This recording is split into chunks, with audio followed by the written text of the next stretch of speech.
Hi అందరికీ. నేనైతే ఈరోజు కేఎఫ్‌సీ చికెన్ చేశానండి మా ఇంట్లోని. ఫస్ట్‌గా నేనైతే బోన్‌లెస్ చికెన్ హాఫ్ కేజీ తీసుకున్నాను. దాన్నే చికెన్ అనేది బాగా వాష్ చేశాను.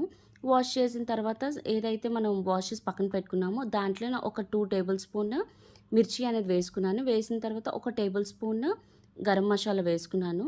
వేసిన తర్వాత ఒక తగినంత సాల్ట్ నేనైతే ఒక 1 ½ స్పూన్ అనేది సాల్ట్ అనేది వేశాను.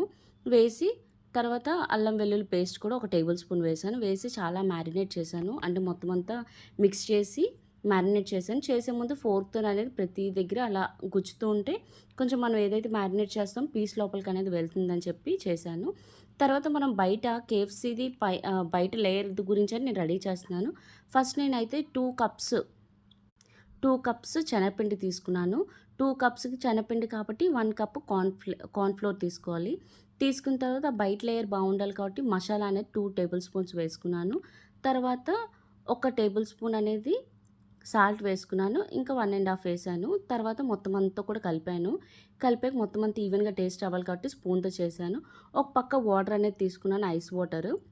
కూల్ వాటర్ కూడా తీసుకొని అలా పెట్టుకున్నాను. ఒక స్టవ్ మీదేమోంచి ఆయిల్ అనేది మరుగుతూ ఉండగా నేను ఈ పక్కన అనేది పీస్ రెడీ చేసుకున్నాను. ఫస్ట్ అయితే మనమైతే ఏదైతే మనం పీస్ రెడీ చేసుకున్నామో మ్యారినేట్ చేసింది అది ఆ పౌడర్‌లోకి వేసుకోవాలి. వేసి మళ్ళా ఐస్‌లో వేసి మళ్ళా అప్పుడు తీసి మళ్ళా పౌడర్‌లో వేయాలి. అప్పుడైతేనే మనకి పీస్ అనేది చాలా పడుతుంది. అంటే బయట లేయర్ అనేది చాలా వస్తుంది. అప్పుడు లోపల చికెన్ కూడా చాలా కుక్ అవుతుంది. నేను ఎప్పుడైతే ఆయిల్ అనేది మరుగుతుందో పీసెస్ అన్నీ ముందుగా అలా చేసి రెడీగా ఉంచుకున్నాను. చూడండి వేసిన వెంటనే ఇలా వస్తుందంటే పీస్‌కనేది చాలా పట్టినట్టు. ఇలా తీసిన వెంటనే చూడండి మొత్తం అంతా అయిపోయిన తర్వాత పీస్ చూడండి బయట లేయర్ అనేది ఎంత బాగా వచ్చిందో కేఎఫ్‌సీలా క్రిస్పీగా వచ్చింది. నేను తినగానే చాలా మెత్తగా ఉంది. చాలా అంటే చాలా బాగుంది. Thank you so much for watching my video. Bye.